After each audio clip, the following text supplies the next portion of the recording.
नमस्कार बच्चों, आप सभी का संस्कृत की कक्षा में मैं धर्मेंद्र कुमार गौतम स्वागत करता हूं। बच्चों, आज हम लोग अपनी पाठ्य पुस्तक सुरभि का पंचमा पाठ पढ़ेंगे, यानी 5वां पाठ पढ़ेंगे। पाठ का नाम है दिव्या गीर्वाण भारती, अर्थात अलौकिक है देवताओं की भाषा संस्कृत। सभी लोग इसका अर्थ देखेंगे। दिव्या का अर्थ होता है अलौकिक या बहुत सुंदर, ठीक है।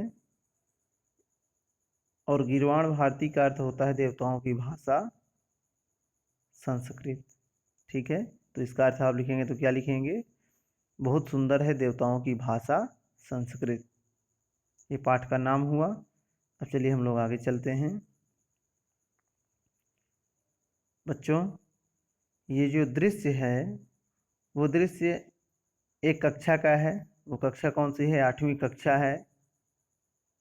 यहाँ पे आप देखिए लिखा भी हुआ है कि अष्टमी कक्षायाः छात्राः परस्परम वार्तालापम कुर्वन्ति, अर्थात कक्षा 8वीं के छात्र परस्परम यानी आपस में वार्तालापम कुर्वन्ति यानी बातचीत करते हैं या कर रहे हैं। तो आपको समझ में आ गया होगा कि 8वीं कक्षा के ये सारे बच्चे हैं और अब वो आपस में कुछ बातचीत कर रहे हैं, तभी कक्षा में शिक्षक का प्रवेश होता है। अब आगे देखिए। सुशांत वो बोलता है, क्या बोलता है? भो मित्राणि किं भवन्तः जानन्ति अद्य का तिथिः अस्ति। अरे मित्रों, क्या आप जानते हैं आज कौन सी तिथि है? तब गरिमा बोलती है, क्या बोलती है गरिमा? आम, हाँ, अहम जानामि, मैं जानती हूँ। अद्य श्रावण मासस्य पूर्णिमा तिथि अस्ति, आज सावन महीने की पूर्णिमा तिथि है। फिर आगे देखिए बच्चों, प्रशांत बोलता है। प्रशांत क्या बोला? प्रशांत कहता है कि वयम इदम अपि जानीमः, यानी हम सब यह भी जानते हैं। जानीमः मतलब हम सब जानते हैं। तो हम सब इदम अपि मतलब यह भी जानीमः जानते हैं यत कि प्रतिवर्षम श्रावण मासस्य पूर्णिमायां संस्कृत दिवसः आयोज्यते। प्रतिवर्ष सावन महीने की पूर्णिमा तिथि को संस्कृत दिवस का आयोजन किया जाता है। आयोजित मतलब आयोजन किया जाता है। अब बच्चों, कुछ ऐसे शब्द जिनके अर्थ कठिन लग रहे हैं उनको आप देख लीजिए। जैसे भवन्तः। भवन्तः का मतलब क्या होता है? आप सब। जानन्ति का मतलब होता है जानते हैं। और श्रावण मास से यानी सावन महीने की।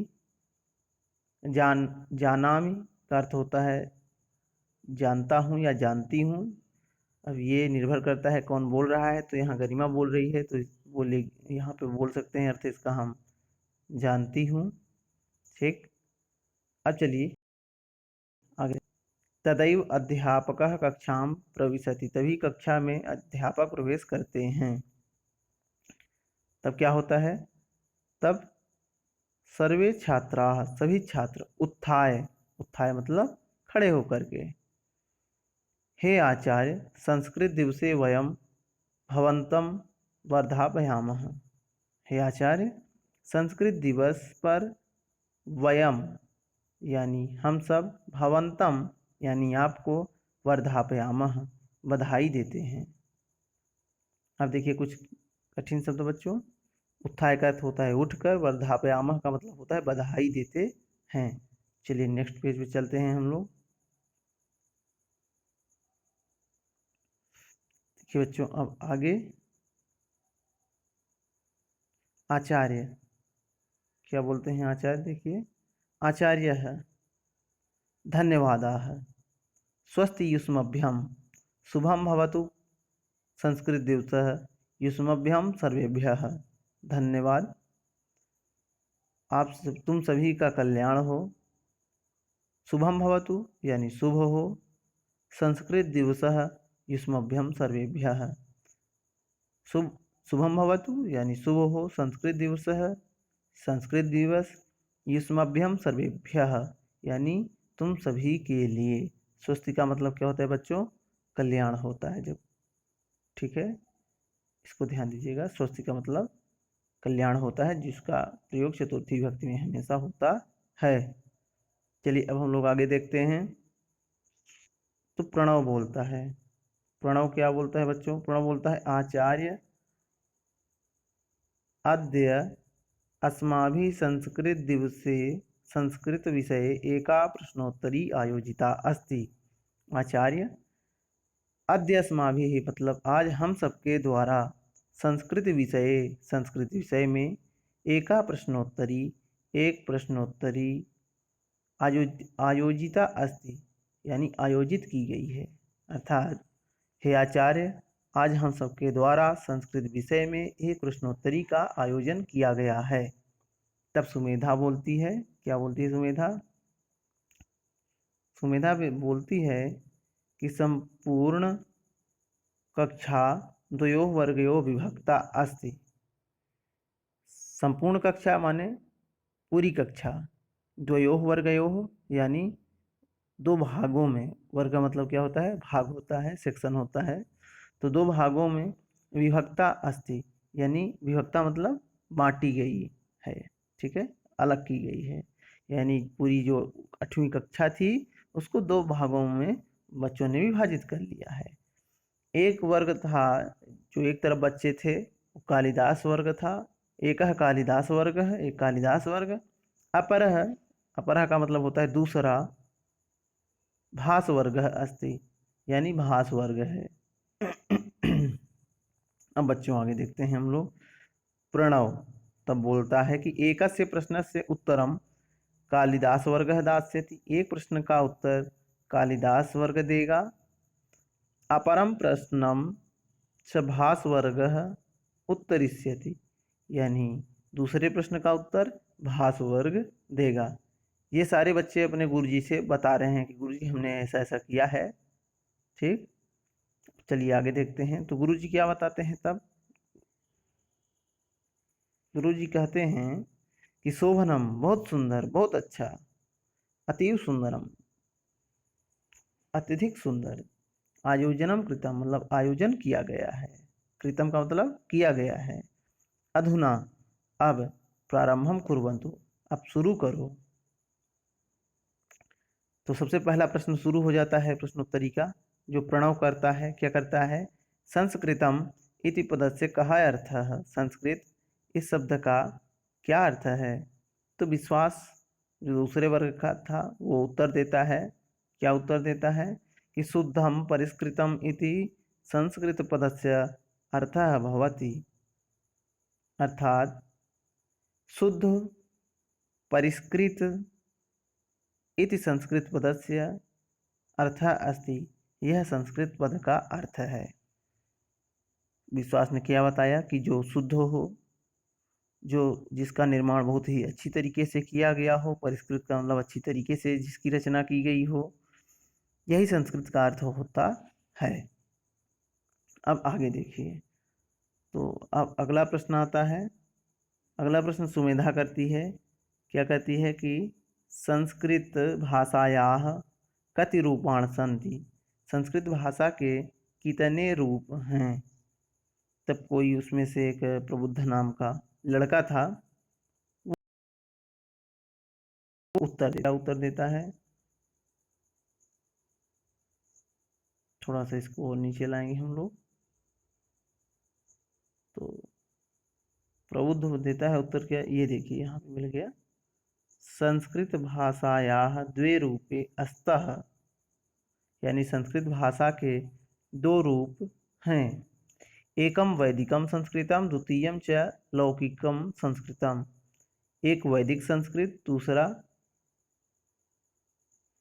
लौकिक संस्कृत। एक वैदिक संस्कृत और दूसरा लौकिक संस्कृत। अब आगे देखिए, तो प्रणव पूछता है कि वैदिक संस्कृतस्य किं प्रमुखम साहित्यम अस्ति। वैदिक संस्कृत के क्या प्रमुख साहित्य हैं, यानी कौन प्रमुख साहित्य हैं, कौन कौन प्रमुख साहित्य हैं, वैदिक संस्कृत के कौन कौन प्रमुख साहित्य हैं। जब निष्ठा बताती है, निष्ठा क्या बताती है, देखिए यहाँ पर चत्वारः वेदाः यानी चारों वेद, ब्राह्मण ग्रंथाः यानी ब्राह्मण ग्रंथ, अरण्यक ग्रंथाः अरण्यक ग्रंथ, उपनिषदः यानी उपनिषद, च वैदिक साहित्यम कथ्यते। ये वैदिक साहित्य कहे जाते हैं। कौन कौन से हैं, चारों वेद, ब्राह्मण ग्रंथ, अरण्यक ग्रंथ और उपनिषद, ये वैदिक साहित्य कहे जाते हैं। कथ्यते का मतलब होता है कहे जाते हैं। ठीक है बच्चों, चलिए आगे देखते हैं हम लोग। अब सुमेधा कहती है, क्या कहती है सुमेधा,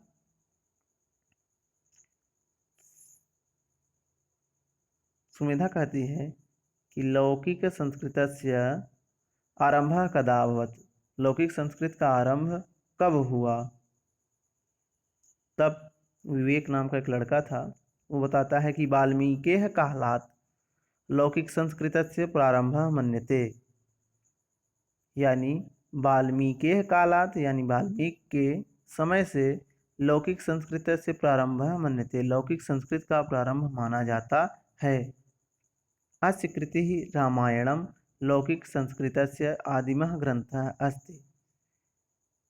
अस्य कृतिः मतलब इनकी रचना, किनकी रचना, वाल्मीकि जी की रचना, रामायण लौकिक संस्कृत का सबसे पहला ग्रंथ है। आदिमः मतलब सबसे पहला ग्रंथ है।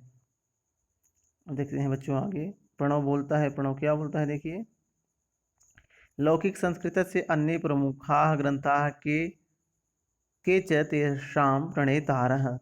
लौकिक संस्कृत के अन्य प्रमुख ग्रंथ कौन कौन हैं, कौन कौन, तेषां प्रणेतारः मतलब इनके, प्रणेतारः मतलब रचनाकार, तेषां मतलब इनके और प्रणेतारः मतलब रचनाकार, तो इनके कौन कौन रचनाकार हैं। यानी संस्कृत साहित्य में अनेक अन्य प्रमुख ग्रंथ कौन कौन हैं और इनके रचनाकार कौन हैं।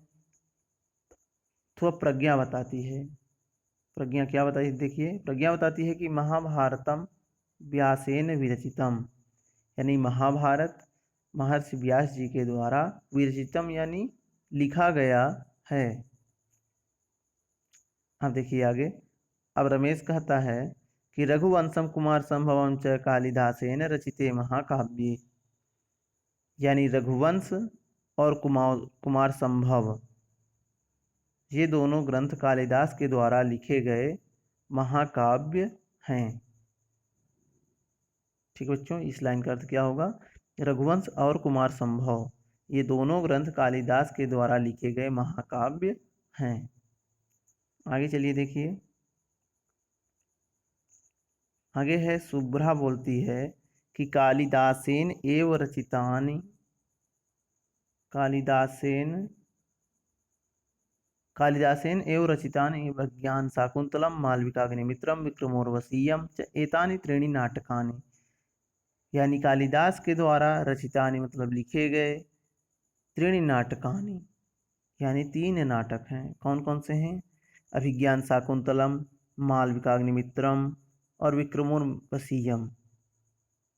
ठीक, इसका अर्थ आप क्या लिखेंगे कि कालिदास के द्वारा लिखे गए अभिज्ञान शाकुंतलम, मालविकाग्निमित्रम, विक्रमोर्वशीयम,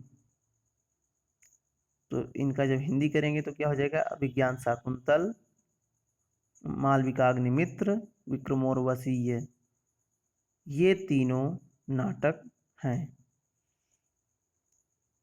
आगे देखिए बच्चों, आगे चलते हैं हम लोग। आगे देखिए, आगे मिलता है क्या कि वरुण पूछता है, वरुण क्या पूछता है वरुण बताता है कि शिशुपाल वधम माघेन विरचितम, शिशुपाल वध माघ के द्वारा लिखा गया है। माघ एक कवि हैं बच्चों, तो जिनके द्वारा शिशुपाल वध लिखा गया है। पुस्तक का नाम है शिशुपाल वध। तो शिशुपाल वधम माघेन रचितम काव्यम अस्ति, यानी शिशुपाल वध माघ के द्वारा लिखा गया काव्य है। अब आगे देखिए, गौरव क्या कहता है, क्या बताता है कि नीति शतकम, जो नीति शतक पुस्तक है उसके लेखक भर्तृहरि हैं। ठीक है, नीति शतकम भर्तृहरिणा लिखितम, यानी नीति शतक भर्तृहरि के द्वारा लिखा गया है। चलिए आगे देखते हैं। नीतीश बताता है, नीतीश क्या बताता है कि पंचतंत्रम विष्णु शर्मणा लिखितम, यानी पंचतंत्र विष्णु शर्मा जी के द्वारा लिखा गया है। ये सभी पुस्तकों का नाम है बच्चों। कौन कौन सी? शिशुपाल वध, नीति शतक, पंचतंत्र, ये पुस्तकें हैं। ठीक है, और उसके आगे उसके कवि या लेखकों का नाम लिखा गया है, बताया गया है। अब देखिए बलवीर क्या कहता है कि कादम्बरी बाणभट्टेन विरचिता कथा, यानी कादम्बरी जो कथा है यानी जो कहानी है वो कवि बाणभट्ट के द्वारा विरचिता मतलब लिखी गई है। कुछ शब्दार्थ देख लीजिए बच्चों। स्वस्ति का मतलब कल्याण होता है, उत्तरीस्थित का मतलब उत्तर देगा, आदिमः का अर्थ होता है सबसे पहला, प्रणेतारः का मतलब होता है रचनाकार या लेखक, और कथा जो यहाँ पे मिला हुआ है, तो कथा का मतलब क्या होता है? कथा का मतलब होता है उपन्यास। ठीक है बच्चों, और चलते हैं हम लोग नेक्स्ट पेज पर। देखिए बच्चों, सुमेधा नाम की एक लड़की है जो कुछ पूछ रही है। क्या पूछ रही है कि किम विज्ञान संबंधिनः मानव जीवनोपयोगिनः ग्रंथाः अपि संस्कृते सन्ति, क्या विज्ञान के क्या विज्ञान से संबंधित मानव जीवन के लिए उपयोगी ग्रंथ भी संस्कृत में हैं? तब विवेक उत्तर देता है। क्या विवेक उत्तर देता है? आम आयुर्वेदः धनुर्वेदः अर्थशास्त्रम कृषि विज्ञानम वास्तुशास्त्रम दर्शनशास्त्रम व्याकरणशास्त्रम वृक्षायुर्वेदः विमानविज्ञानं च एते विषयाः संस्कृते लिखिताः सन्ति। आम मतलब होता है हाँ हाँ। आयुर्वेद, अब ये जवाब दे रहा है विवेक किसका? सुमेधा के इस प्रश्न का कि क्या विज्ञान से संबंधित मानव जीवन के लिए उपयोगी ग्रंथ हैं। तो जवाब सुनिए विवेक का। वो कहता है हाँ, आयुर्वेद, धनुर्वेद, अर्थशास्त्र, कृषि विज्ञान, वास्तुशास्त्र, दर्शन शास्त्र, व्याकरण शास्त्र, वृक्ष आयुर्वेद, विमान विज्ञान लगा हुआ है बच्चों, तो चाहे यहाँ जोड़ लेंगे विमान विज्ञान से पहले, तो क्या लिखेंगे? वृक्ष आयुर्वेद और विमान विज्ञान, इति विषयाः, ये सभी विषय संस्कृते यानी संस्कृत में लिखिताः सन्ति यानी लिखे गए हैं। यहाँ तक हो गया बच्चों।